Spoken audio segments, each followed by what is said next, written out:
level of challenge involved with building a fighting robot means that there is no perfect design.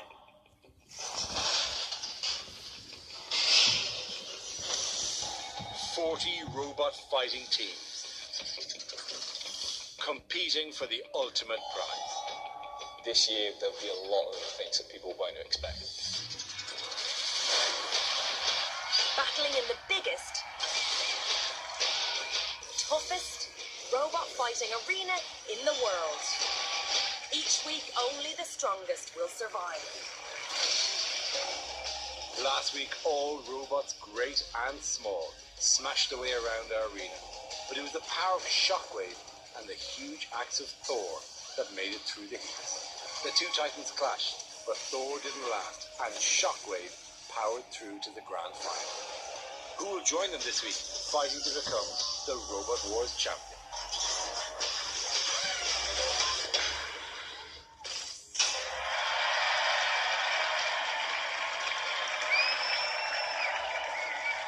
This is Robot Wars.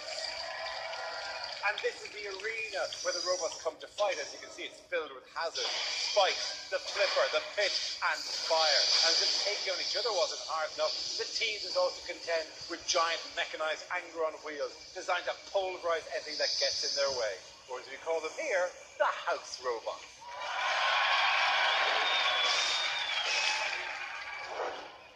Behind me is the weapons testing area, the last stop for our teams before they take the short but lonely walk to the arena.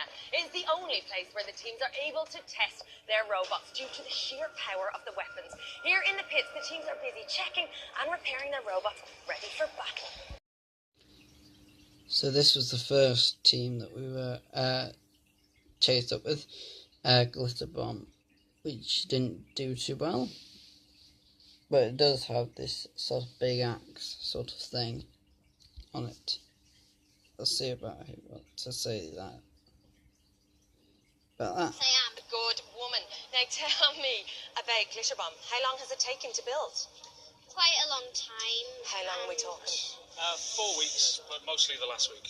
Oh, it's been a bit of a crammer. 72 hours straight. Who chose the colour scheme? Because it's quite unique. It definitely stands out in here. I chose the colour scheme and I also chose the design. And what's your name? April. April. And did you choose the costumes as well? I chose the logo, but I didn't choose the black. Tell us about the design.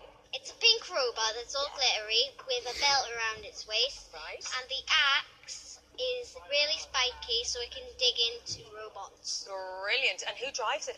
My dad. Okay. And this is Overdozer,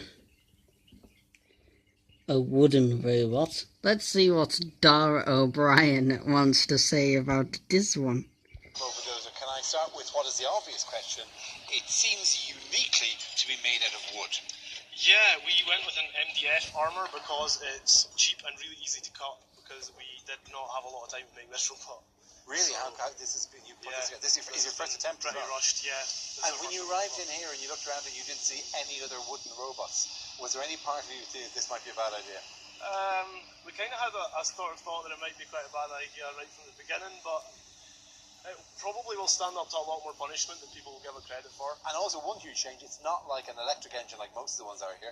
It's what kind of engine? Yeah, we have a petrol engine under here to power our active weapon at the back. What's your active weapon? It's just a spinning blade. It's like an outboard motor essentially at the back. Yeah. You made a boat. It probably wouldn't float, but yeah. How high do you rate your chances with your petrol engine, which could burn down your wooden boat, which has an outboard engine? Oh. I'll take that pause. I'll take that pause and run with it. Overdozer, I'm loving this. Yeah. I want your cabinet to win. That's what I want. So this right here is King B Remix, a newer version of King B3. Let's see what I have to say about this robot. Very much. He understands Japanese, actually only Japanese, so I am a commander. You are the commander, and holding a drill, you look slightly terrifying. Amazing. Talk to me about the weapon. Well, our main weapon is actually to be just fast and powerful. We have got these spikes, you see. Right. We can get under them and just lift them and take them all around the arena. You're going to dance around. Absolutely. That's Muhammad our Ali main style. Exactly. I can't wait to see you waltz around that arena. Brilliant, guys. Thank you. Best of luck. This is not the robot. This is the person who owns the robot. Let's just get into a picture of the robot. Daniel, Thomas and Kira. And This is Dan Tom Gear.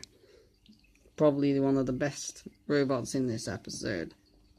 Let's see what they have to say about this Mr. Dara O'Brien. he stopped playing the hobby, and then we took over it, and they seem to resurrect it.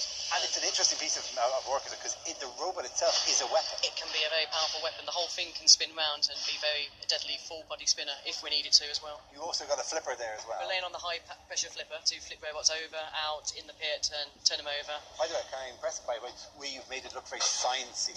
That's very, very good. With these completely fake readouts, they are rolling on a loop.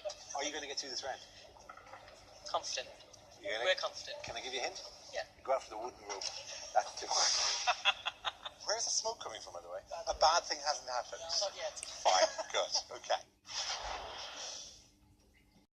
This is Supernova. Let's see what they have to say about their little spinny disc on the robot. Quite. So yesterday the electronics, the brains of the robot went kaput. So we spent the whole of today rewiring, and it's been a nightmare. But So from scratch? pretty much rewired the whole robot. So first time test is going to be in the arena in about 5 minutes. You're basically flying blind in there. Basically. Yeah. Okay, you don't seem too bothered. I am. I tied it well. Okay, let's have a talk. This is TR2, also known as Tomb Raider 2. Let's see what Dara O'Brien and his bald head has to say about it.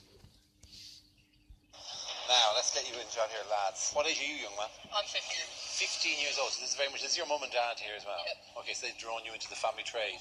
And it's very much more of a family trade, isn't it? Like, who's your great 4 times removed great uncle? George Stevenson. George Stevenson, the father of the railways. Yep. Would he be proud if he looked down now to see that the family are creating destructive robots? Is this the legacy that Stevenson wanted? All a bunch. Really? All a bunch. Okay, fine. What will this do? Well, on the front end we've got a full pressure flipper, and on the back we've got a deadly axe that'll do some damage. A deadly axe. That's a triangle of metal here. Yeah. Yeah, okay. Panic stations at Orte. So this next robot is somewhere around here, and it does not survive for too long. At Orte, somebody's been sent to run to get a receiver. What's happened? The antenna has fallen off our receiver here. Oh no. It means it won't receive our signals. So it'll be just A sitting lump pretty. of metal. Nightmare. Will we be able to fix it? How long will it take? About 5 minutes. Well, reckon? there's a competent Maybe less. response. Not quite panic station. One team with great hopes is Big Nipper. Hello, Big Nipper. How are you? This is Big Nipper, and this is the guy who always looks very, very scared. And Dara O'Brien with his bald head. Let's see what he has to say. Not just one, but 2 weapons, am I right? Yeah, we've got interchangeable weapons, depending on who we're fighting. So which one is the most destructive one? This weapon that's on the robot now, it's a vertical spinning weapon. It spins at about 4,200 RPM. We crank it up for 10 seconds, that's as much as we dare crank it up for. It's that dangerous. You know, what happens in 11 seconds? It could destroy itself, yeah. Are you going to win this? Of course we're going to win it. Lovely It's the stuff. toughest robot here. Even to itself. That's how tough it is. So it's off to war for our teams as they head up to the arena. Now I want to show you this final battle. The Danton Gear versus TR2. The beginning of the tournament, taking a glitter bomb and overdozer in the group stages. And taking no prisoners in the head-to-head. First against King B Remix, and then putting Big Nipper well and truly in their place. The victory that confirmed their spot in the final. The undefeated TR2 has become the robot to beat. After an issue with CO2 in their group battle, they fought weapon-free, relying purely on strength and driving skills. They also proved to be a tour de force in the head-to-heads when it came to shaming Big Nipper and King Bee Remix, claiming their rightful place in the final. When they first met, it was a well-matched battle as the two powerful flippers went head-to-head. TR2 had Dan Tomkia on the ropes, but not for long, scooping the opposition time and time again before delivering the knockout blow. Both robots have fought tooth and nail to get here, so can TR2 continue their amazing unbroken run, or have Dan Tomkia held enough back to take the fight? It's TR2 versus Dan Tomkia. Up for grabs is a place in the grand final. Yes, get ready for some hot flipper-on-flipper action. For the last time tonight, it's over to Jonathan. Thank you very much. Competing now in the final, TR2 and Dan Tomkia. The winner here will go through to the grand final with Dead Metal and Matilda in the CPZ, who will flip, flap, fly, or flop. If it's as good as the first battle between the two, this could be sensational. And TR2 straight on the aggressive. Down goes the pit. TR2 doing the pushing. Dan Tomkia, the heavier and quicker machine. But they do have that bottle. Oh, grand clearance. And there's a hit from the floor flipper on TR2 as that caused damage. They nearly got pinned by Matilda. And her gruesome tusks in there. And the Matilda flywheel comes out, nearly soars into Dan Tomkia. And they stay out of that CPZ. Oh, this is a worthy battle. This is worthy of the grand final itself. And the winners go through to that grand final. And it's TR2 on the offensive. Again, getting in underneath Dan Tomkia. And every lift, every shove surely is causing damage. There's that horrible pink rear end of Matilda. But no one wants to see, even in their wildest dreams, I can tell you. And I've had a fair few about Robot Wars. What a battle this is. Flipper against flipper.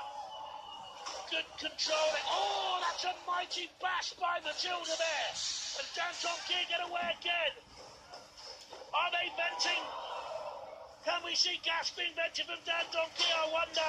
Spinning wildly to try and get away from TR2.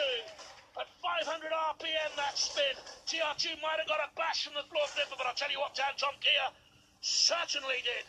And now I don't think there's enough power in Dan Tomkia to self-right. And this was the moment that Dan Tomkia realised that they were out.